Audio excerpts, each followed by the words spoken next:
ഇനിയിപ്പോ എന്ത് ചെയ്യും? മിക്കവാറും പരീക്ഷ ഉജ്ജ്വലാവും.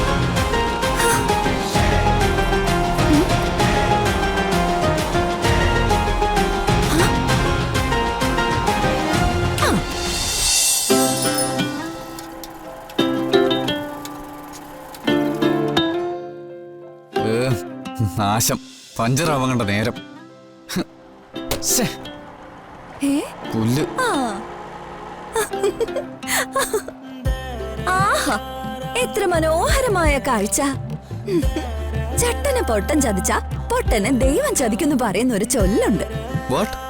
മനസ്സിലായില്ലല്ലേ? നമ്മൾ ആർക്കെങ്കിലും 8ന്റെ പണി കൊടുക്കാൻ നോക്കിയാൽ ദൈവം നമുക്ക് 16ന്റെ പണി തരുമെന്ന്.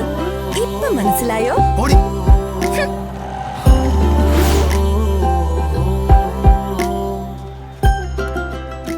വരും, വരില്ല, വരും, വരില്ല, വരും, വരില്ല. ജോ,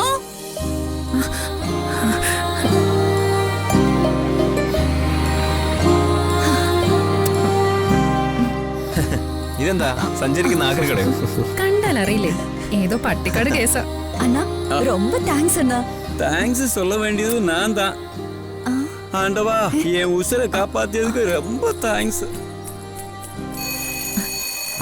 റിപ്പോർട്ട് ചെയ്യാനുള്ള ബെല്ല. ജോവാ, നമുക്ക് കേറാം. ഷോ, ആദ്യം entrance exam മിസ്സാക്കിയല്ലോ.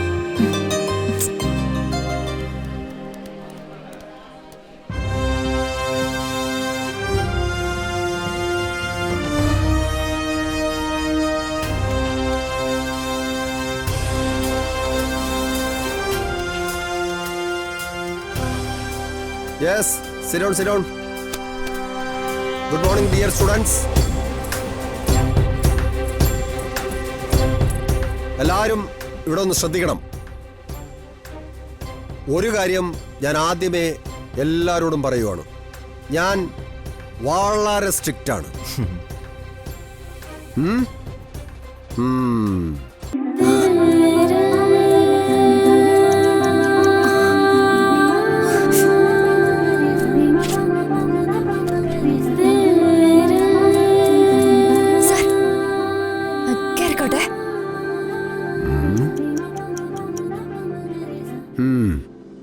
Thank you sir.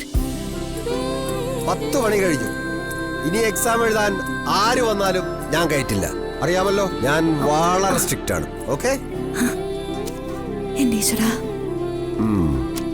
അങ്ങോട്ട് പാസ് ചെയ്തോളൂ. അവിടെ കൊടുക്കൂ. പിന്നെ പരീക്ഷയ്ക്ക് തുണ്ടോ ഗൈഡോ നോട്ടോ വല്ലതും വച്ചിട്ടുണ്ടെങ്കിൽ എന്റെ അടുത്ത് നടക്കില്ല. കയ്യോടെ ഞാൻ പൊക്കിയിരിക്കും. അവിടെ അങ്ങോട്ട് കൊടുക്ക്. അപ്പൊ ആരുടെയും ഒന്നുമില്ലല്ലോ.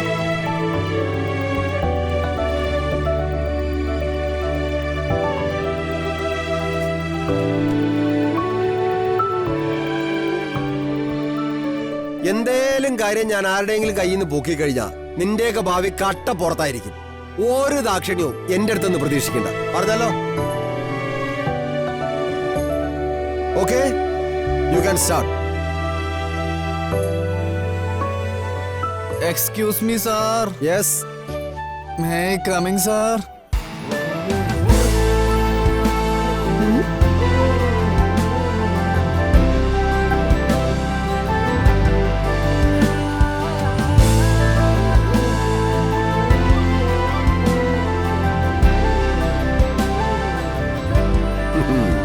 അനിയ, നിനക്ക് സ്ഥലം തെറ്റി.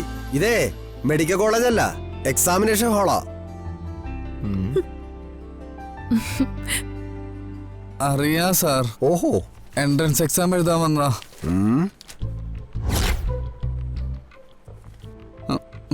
എന്നിട്ട് എന്താ ഈ കോലത്തിൽ എന്നല്ലേ സാറ് ആലോചിക്കുന്നേ?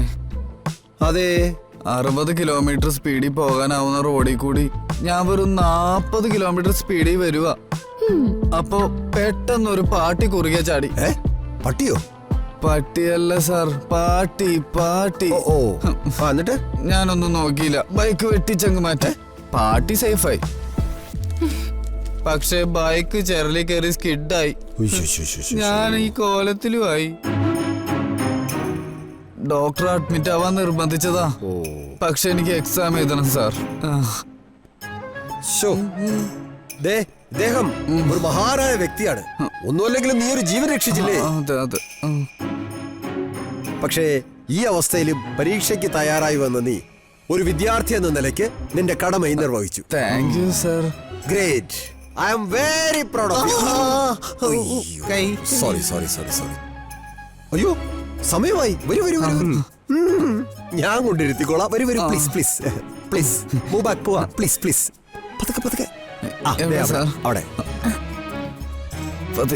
ഇരിക്കും. പ്ലീസ് പതുക്കെ പതുക്കെ.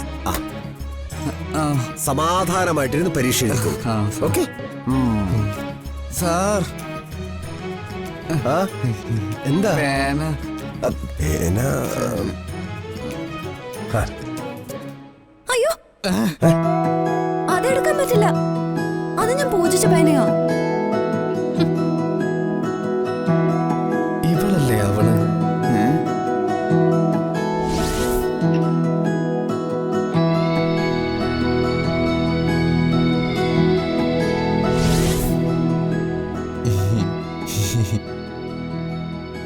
കുട്ടിക്ക് എഴുതാൻ ഒരു പേനയില്ലേ?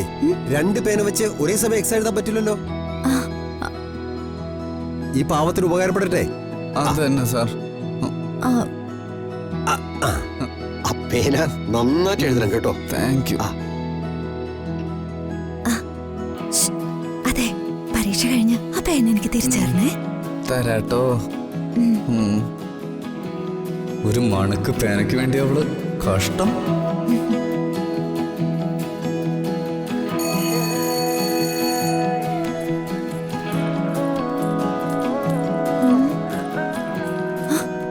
എന്നാലും എന്റെ പേന ആരാതെ അവൻ പോയിക്കളഞ്ഞല്ലോ.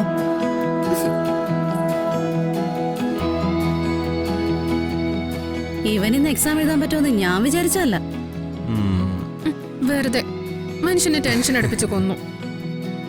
എന്റെ അളിയ ഈ ആദ്യം ഒരു കാര്യം തീരുമാനിച്ചതാ.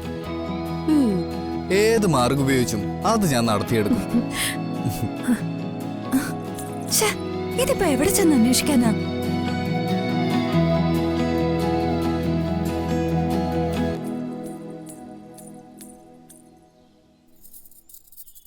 അതെ, എന്റെ പേന.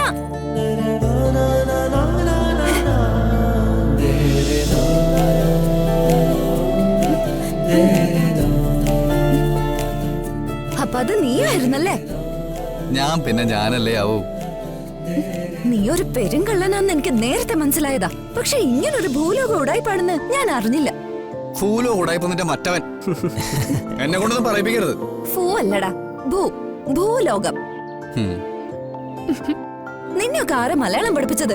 ഇവനെ പോലൊരു തെമ്മാടിക്ക് പരീക്ഷ എഴുതാനാണല്ലോ എന്റെ പൂജിച്ച പേന ഞാൻ കൊടുത്തത്. ഈശ്വര, എന്റെ പേന തട മരത്തലയാ. ഇപ്പൊ തരാടി. നിന്റെ പേന എടുക്ക്. എടോ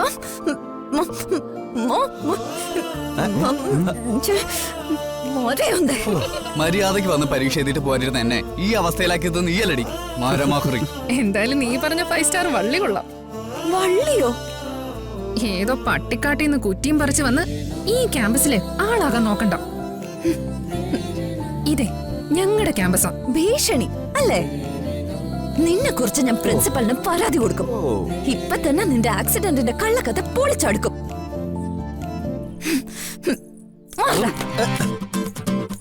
കംപ്ലൈന്റ് ചെയ്യാൻ നിനക്ക് അവന്റെ പേരറിയോ? തന്റെ പേരെന്താ? ദാമു. വെറും ദാമു അല്ല, ദശമൂലം ദാമു. ആദി, എക്സാം കഴിഞ്ഞില്ലടാ? കഴിഞ്ഞു. എന്നാ വേഗം എത്താൻ നോക്ക്. കേക്ക് കട്ടിങ്ങിന് ലേറ്റ് ആവണ്ടോ? ചേച്ചി. പിന്നെ ഇന്ന് മുത്തശ്ശന്റെ ബർത്ത്ഡേ ഫംഗ്ഷനാ. ഇനിയും ലേറ്റ് ആയ ചേച്ചിന്റെ ചെവിക്ക് പിടിക്കും. ആദി, നീ മാറുന്നല്ലേ? എന്താ? ഇന്ന് ഈവനിങ് നമ്മളൊരു പ്ലാൻ ഇട്ടായിരുന്നു. ഓ, സിനിമയ്ക്ക് പോവാന്ന് പറഞ്ഞിരുന്നല്ലേ? ഞാൻ ഈവനിങ് ഷോക്ക് ടിക്കറ്റും ബുക്ക് ചെയ്തു. എന്റെ അളിയാ, ഞാനത് വിട്ടുപോയി. അല്ലെങ്കിലും മുത്തശ്ശന്റെ ബർത്ത്ഡേ പാർട്ടി ഒഴിവാക്കാൻ പറ്റില്ല. നീ ഒരു കാര്യം ചെയ്യ്, വിവേകിനും സ്റ്റെഫിയും കൂട്ടിക്കോ. വേണ്ട, ടിക്കറ്റ് ഞാൻ ക്യാൻസൽ ചെയ്യാം. അങ്ങനെയാണെങ്കിൽ അങ്ങനെ, അപ്പൊ പ്രോബ്ലം സോൾവ്. ഇവനെന്താ ഇങ്ങനെ? എന്റെ മനസ്സ് ഇവന് മനസ്സിലാവാത്തയാണോ അതോ മനസ്സിലാവാത്ത പോലെ അഭിനയിക്കുന്നതാണോ?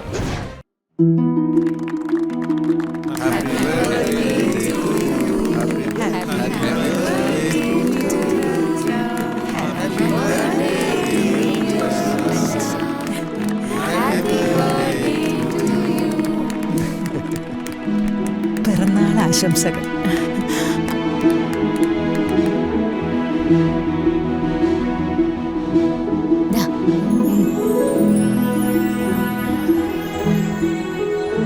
അതെ, ഇന്ന് നിങ്ങളോടെല്ലാവരോടും എനിക്ക് പ്രധാനപ്പെട്ട ഒരു കാര്യം പറയാനുണ്ട്. വേറൊന്നുമല്ല, ഞാൻ എടുത്ത ഒരു തീരുമാനമാണ് എനിക്ക് പറയാനുള്ളത്. നമ്മുടെ അമ്മുന്റെ കാര്യത്തിലാണ്. അമൃതമോൾക്ക് നല്ല ഒരു പയ്യനെ ഞാൻ കണ്ടെത്തി, കല്യാണവും തീരുമാനിച്ചു.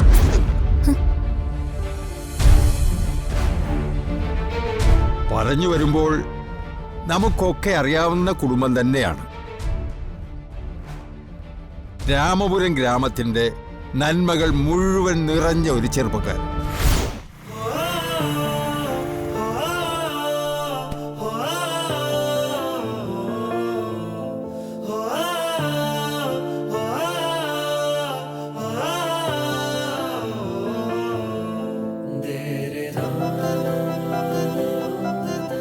പയ്യന്റെ പേര് ശ്രീനാഥ്.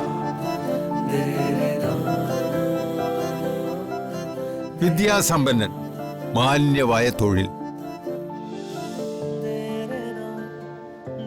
അതെ, രാമപുരം ഹൈസ്കൂളിലെ കെമിസ്ട്രി അധ്യാപകനാണ് ശ്രീനാഥ്.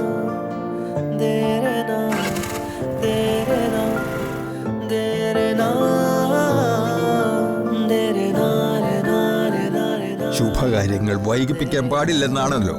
അതുകൊണ്ട് നാളെ തന്നെ നമ്മൾ എല്ലാവരും രാമപുരത്തേക്ക് പുറപ്പെടുകയാണ്. രാമപുരത്ത് വെച്ചായിരിക്കും വിവാഹം. മറ്റു കാര്യങ്ങളൊക്കെ അവിടെ ചെന്ന് തീരുമാനിച്ചതിന് ശേഷം എല്ലാവരെയും അറിയിക്കാം.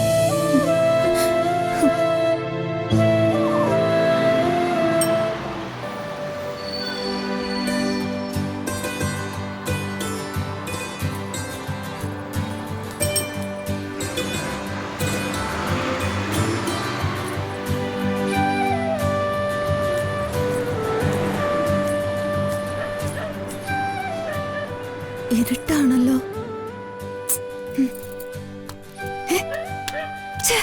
ഫോൺ ഓഫായി പോയല്ലോ. വിളിക്കാൻ മറന്നോ ഏട്ടനോട് പറഞ്ഞതുമില്ല. ഇനിയിപ്പോ എന്ത് ചെയ്യും?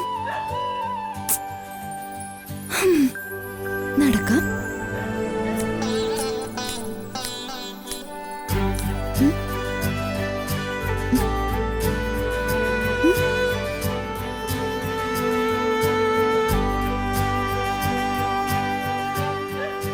ഏട്ടാ,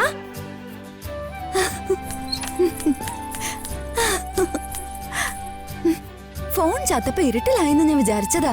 ഏട്ടനെ വിളിച്ച് വരാൻ പറയാനും പറ്റില്ല, മൊബൈലില് ടോർച്ചും ഇല്ല. നീ ഇരുട്ടിലാകാൻ ഈ ഏട്ടൻ സമ്മതിക്കോ മാളൂട്ടി? അത് പോട്ടെ, എക്സാം എങ്ങനെ ഉണ്ടായിരുന്നു? എന്റെ ശ്രീയേട്ടാ, ഒന്നും പറയണ്ട.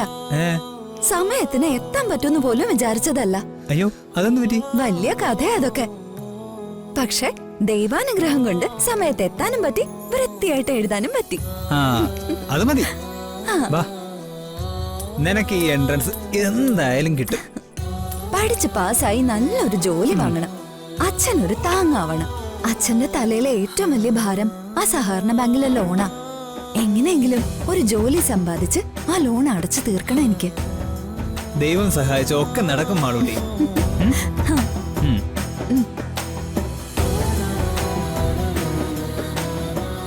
മാളൂട്ടി, അതെ, നീ കേൾക്കുന്നുണ്ടോ? ആ, പറഞ്ഞോ. എനിക്ക് ഒരു കല്യാണാലോചന വന്നിട്ടുണ്ട്. ആണോ? പൊളിച്ചു. എവിടുന്ന പെൺകുട്ടി? അത് നമ്മുടെ പുത്തുമ്പരക്കിലെ അച്യുതൻ നമ്പ്യാർ സാറിന്റെ ചെറുമോള.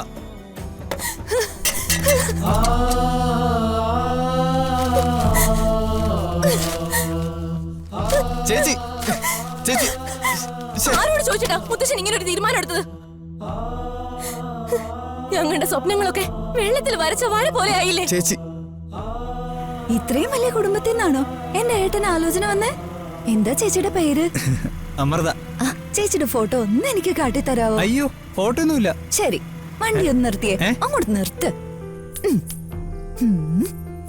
ഫോണിങ്ങി തന്നെ. ഫോൺ താ. താ.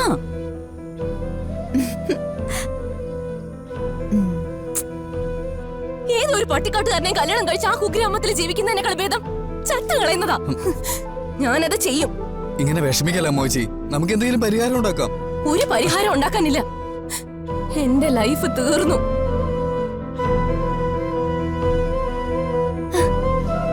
കിട്ടി.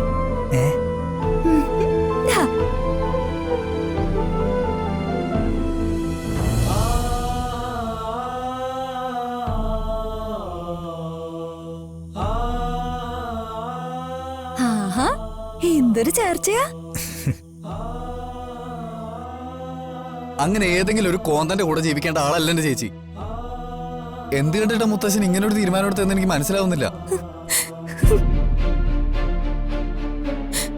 മുത്തശ്ശൻ ഒരു കാര്യം തീരുമാനിച്ചതാ ആദി. ആ പതിവ് ഞാൻ മാറ്റും. ചേച്ചിക്ക് ഇഷ്ടമില്ലാത്തൊരു കല്യാണം നടത്താൻ ഞാൻ വിടില്ല. പോരെ?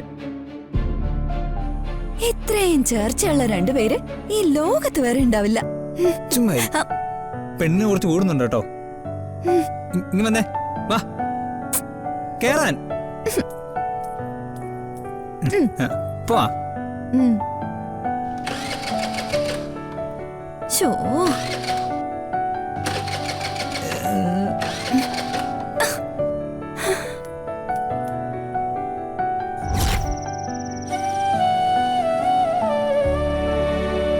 ചേച്ചി, എന്റെ ചേച്ചിയുടെ കണ്ണ് നനയുന്ന ഒരു കാര്യവും ഈ അനിയൻ ജീവിച്ചിരിക്കുമ്പോ നടത്തില്ല.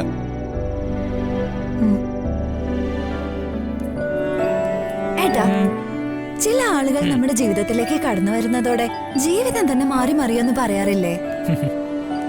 സത്യം, ഏട്ടന്റെ ജീവിതത്തിൽ അത് സംഭവിക്കാൻ പോവാ.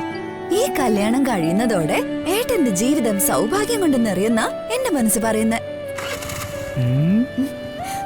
കണ്ടോ കണ്ടോ കണ്ടോ, ശുഭശകുനം. ഞാൻ പറഞ്ഞില്ലേ?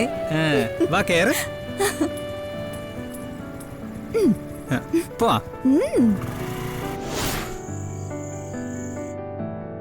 പണ്ടൊരിക്കൽ ചെയ്ത തെറ്റ് അച്ഛൻ വീണ്ടും ആവർത്തിക്കോ? ഒരാളുടെ ലൈഫ് എന്ന് പറയുന്നത് അവരുടെ പേഴ്സണൽ സ്പേസ് അല്ലേ?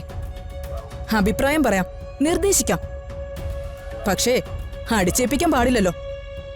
രാജേട്ടാ, എന്നാലും അമ്മൂന്റെ ആഗ്രഹങ്ങളും സ്വപ്നങ്ങളും ഒക്കെ എന്താന്ന് നല്ലതുപോലെ അറിയായിരുന്നല്ലോ അച്ഛന്. എന്നിട്ടും അതാ എനിക്ക് മനസ്സിലാവാത്തെ. ഈ കുടുംബത്തിനു വേണ്ടി അച്ഛൻ ചെയ്യുന്ന പല കാര്യങ്ങളും എല്ലാവർക്കും ഒന്നും മനസ്സിലായിക്കൊള്ളണമെന്നില്ല. പക്ഷെ അതൊരിക്കലും തെറ്റായ തീരുമാനമാവില്ലെന്ന് നമുക്കൊക്കെ അറിയാവുന്നല്ലേ സുമിത്ര?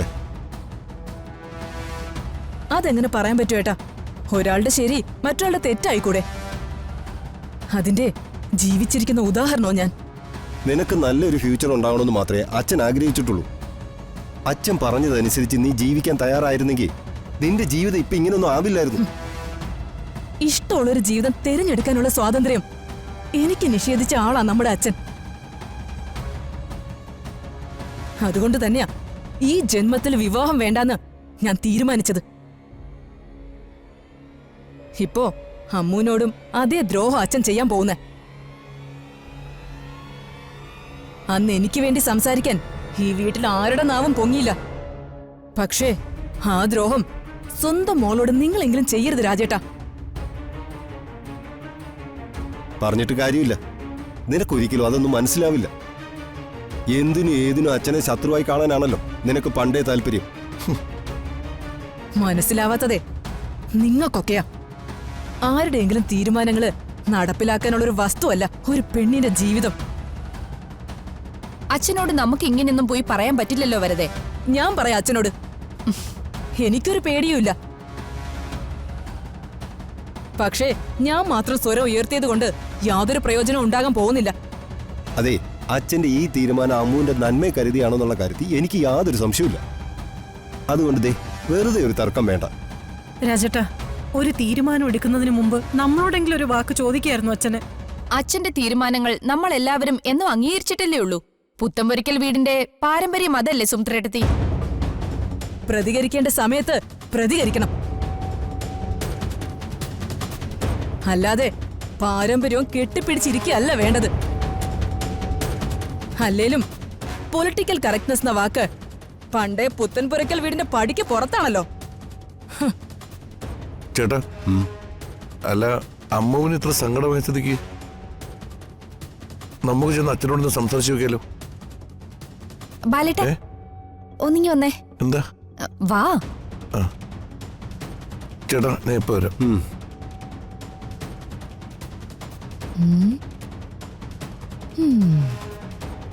കഷ്ടായി പോയല്ലേ? എന്ത്? അല്ല, അമൃതയുടെ കാര്യം. ഒരു കഷ്ടവും ഇല്ല. രാവിലെ എന്തായിരുന്നു അവളുടെ പട്ടി ഷോ? അവളുടെ ഒരു ഫാമിലി ട്രീയും മണ്ണാങ്കട്ടയും. അപ്പോഴേ ഞാൻ വിചാരിച്ചതാ ഇവൾക്കിട്ട് എന്തോ ഒരു പണി വരാനുണ്ടെന്ന്. അതിത്ര പെട്ടെന്ന് കിട്ടുമെന്ന് മാത്രം ഞാൻ വിചാരിച്ചില്ല. എന്താ? അപ്പൊ ശരി, ഗുഡ് നൈറ്റ്. ഗുഡ് നൈറ്റോ?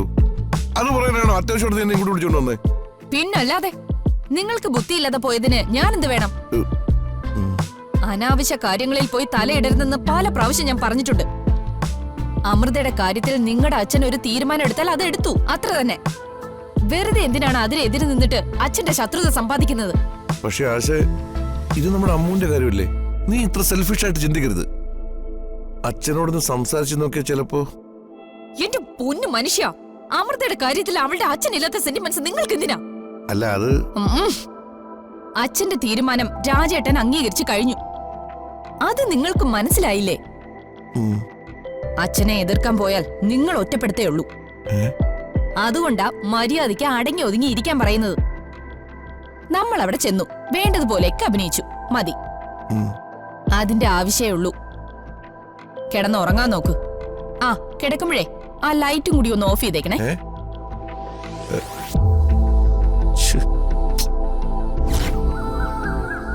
ശ്രദ്ധിച്ചേ, കേരളത്തിൽ ജീവിച്ചിരുന്ന ഭക്തകവികളിൽ പ്രമുഖനായിരുന്നു പൂന്താനം. മലപ്പുറത്തായിരുന്നു അദ്ദേഹത്തിന്റെ ഇല്ലം. ചെറുപ്പം മുതലേ അദ്ദേഹം ഒരു കൃഷ്ണഭക്തനായിരുന്നു. ഇനി എല്ലാവരും എഴുതിക്കോ.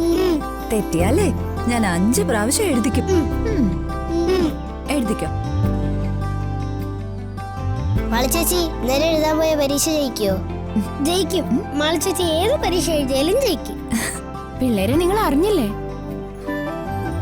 പഠിച്ച് പഠിച്ച് നിങ്ങളുടെ മാളു ചേച്ചി അടുത്ത ജില്ലാ കളക്ടർ ആവാൻ പോവാ. ചിലപ്പോ ആവും. എന്തേ? മെഗേച്ച് എന്തായാലും 2 തവണ +2 പൊട്ടിയല്ലേ? അത് ഞാനങ്ങ് സഹിച്ചു. എടാ മണിക്കുട്ട, ആന മണ്ടികളാ ഇങ്ങനെ കഷ്ടപ്പെട്ട് പഠിക്കുന്നെ. എന്ത് കാര്യത്തിനാ? എന്നെ അതിനൊന്നും കിട്ടത്തില്ല. നല്ല കാശുള്ള ഏതെങ്കിലും ഒരുത്തിനെ കെട്ടിയ ജീവിതം ജിങ്കാലാല. അതാണ് ബുദ്ധി. കാത്തിരുന്നോ, ഇപ്പൊ നടക്കും. ചേച്ചി ഇവിടെ മൂത്തരച്ച് ഇവിടെ ഇരിക്കത്തേ ഉള്ളൂ. ചെറിയ വായിൽ വലിയ വർത്താനം പറയുന്നു നീ. നിന്നെ ഇന്ന് ഞാൻ ഇതൊക്കെ നീ എവിടെ നാടാ പഠിക്കുന്നേ? നിക്കടവിടെ, നിക്കടോ. എന്തോ നാടാ ഇത്? മനുഷ്യനെ കൊല്ലാൻ പോന്നോ? പുറത്തെങ്ങാനും പോയി കളിക്ക്. ആ പിള്ളേരെ, മതി മതി, ഇന്നത്തെ ട്യൂഷൻ കഴിഞ്ഞു. എല്ലാരും പൊക്കോ. എന്താ അമ്മേ? നീ പറഞ്ഞു കേട്ടില്ലേ? എല്ലാരും ഒന്ന് പറഞ്ഞു വിട്ടേ. അമ്മ കാര്യം പറഞ്ഞേ. അവർക്ക് നാളെ ടെസ്റ്റ് പേപ്പർ ഉള്ളതാ. അത് പിന്നെ നിന്നെ കാണാൻ ഇന്നൊരു കൂട്ടർ വരുന്നുണ്ട്. എന്നെ കാണാനോ? മനസ്സിലായില്ലേ? പെണ്ണ് കാണാൻ. അതിന് എനിക്കിപ്പോ കല്യാണമൊന്നും വേണ്ട. അത് നീയാണോ തീരുമാനിക്കുന്നേ? വേഗം അവരെയൊക്കെ പറഞ്ഞു വിട്ട് അകത്തോട്ട് വാ, ഒരുപാട് പണി കിടക്കുന്നു. അമ്മ, അമ്മ, അമ്മേ, അമ്മേ, ഞാൻ ഒന്നും പറയുന്ന കേക്കമ്മേ. നീ ഒന്നും പറയണ്ട. ദേ, നല്ലൊരു ബന്ധമാ വന്നേക്കുന്നേ. ഞാൻ പറയുന്ന നീ ഒന്ന് മനസ്സിലാക്കുമാളൂ. ഇതിനേക്കാൾ നല്ലൊരു ബന്ധം ഒരു പെണ്ണിനും കിട്ടില്ല. നിന്റെ ഭാഗ്യമായത്. എനിക്ക് ആ ഭാഗ്യം വേണ്ട, എനിക്ക് പഠിക്കണം. നിന്നെ ആജീവനാന്ത ഇവിടെ പഠിപ്പിച്ചോണ്ടിരിക്കാനേ നിന്റെ തന്ത ഇവിടെ സമ്പാദിച്ചു വെച്ചേക്കല്ലേ. ദേ എന്നെ കൊണ്ടൊന്നും പറയിപ്പിക്കരുത്. അമ്മ അമ്മ ഇന്നലെ എഴുതിയ എൻട്രൻസ് പരീക്ഷ എനിക്ക് ഉറപ്പായിട്ടും കിട്ടും. ദേ കേറി വരുന്ന മഹാലക്ഷ്മിയെ ചവിട്ടി പുറത്താക്കല്ലേ മാളു. പ്ലീസ് അമ്മ, എനിക്കൊരു 3 വർഷ സമയം താ. അതിനുള്ളിൽ പഠിച്ച് ഒരു ജോലി സമ്പാദിച്ച് ഈ കുടുംബം ഞാൻ നോക്കിക്കോളാം. അമ്മ എന്നെ ഒന്ന് വിശ്വസിക്കേ. നടക്കത്തില്ല. ആരെന്ത് പറഞ്ഞാലും എനിക്കിപ്പോ കല്യാണം വേണ്ട. ദേ മാളു, എല്ലാവരുടെ നല്ലതിന് വേണ്ടിട്ടാ ഞാൻ ഈ പറയുന്നത്. ഇക്കാര്യത്തിൽ ഞാൻ പറയുന്നത് നീ അനുസരിച്ചേ പറ്റൂ. ഈ കല്യാണത്തിൽ നിന്ന് പിന്മാറാനാണ് നിന്റെ ഉദ്ദേശമെങ്കിൽ ഞങ്ങൾക്ക് കുറച്ച് വിഷം മേടിച്ചു തന്നിട്ട് വേണം നീ അത് ചെയ്യാൻ. അമ്മേ അമ്മ, അവിടെ അച്ഛൻ കൊഞ്ചിച്ചങ്ങ് വഷളാക്കി വെച്ചേക്കോ. അവക്ക് പഠിക്കണം പോലും.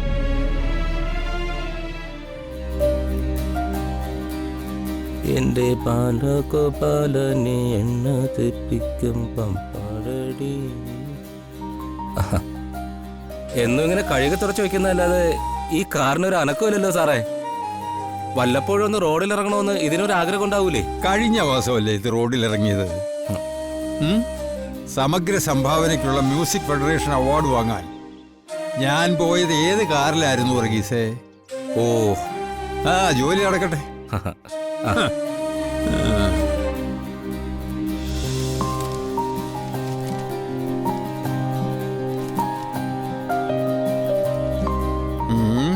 എന്താടാ പതിവില്ലാതൊരു വായന? അല്ല അത് നിനക്ക് എന്നോട് വല്ലതും പറയാനുണ്ടോ? അല്ല അത് ചേച്ചിയുടെ കാര്യം മുത്തശ്ശ. മുത്തശ്ശ, ഇപ്പൊ ഇത്ര പെട്ടെന്നൊരു കല്യാണം എന്നൊക്കെ പറഞ്ഞ നിന്റെ അല്ലല്ലോ, അമ്മുന്റെ അല്ലേ? അതെ, അതാ ഞാൻ ഉദ്ദേശിച്ചത്. ഈ കല്യാണത്തിന് ചേച്ചിയുടെ മൈൻഡ് ഒട്ടും സെറ്റല്ല. മുത്തശ്ശന്റെ തീരുമാനങ്ങളെ ഞാൻ ചോദ്യം ചെയ്യാൻ തോന്നരുത്. പക്ഷേ ചേച്ചിയുടെ കാര്യത്തിൽ മുത്തശ്ശനൊരു വാക്ക് പറഞ്ഞിരുന്നല്ലേ?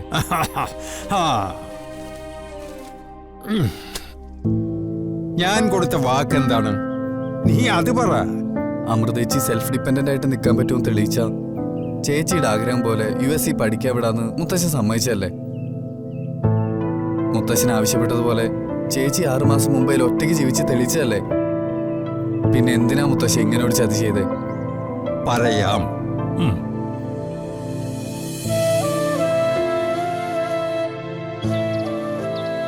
നല്ലൊരു തീരുമാനം എടുക്കാനുള്ള അവസരമാണ് നിങ്ങളുടെ മുമ്പിൽ വന്നിരിക്കുന്നത്. ഇട്ട് മൂടാൻ പണമുള്ള കൂട്ടരാ. എല്ലാ ദുരിതങ്ങളിൽ നിന്ന് ഈ കുടുംബത്തെ കരകയറ്റാനുള്ള ഒരു അവസരമാണ്. മാളു ഈ കല്യാണത്തിന് സമ്മതിച്ച അതുകൊണ്ട് ഈ കുടുംബം മുഴുവനും രക്ഷപ്പെടും.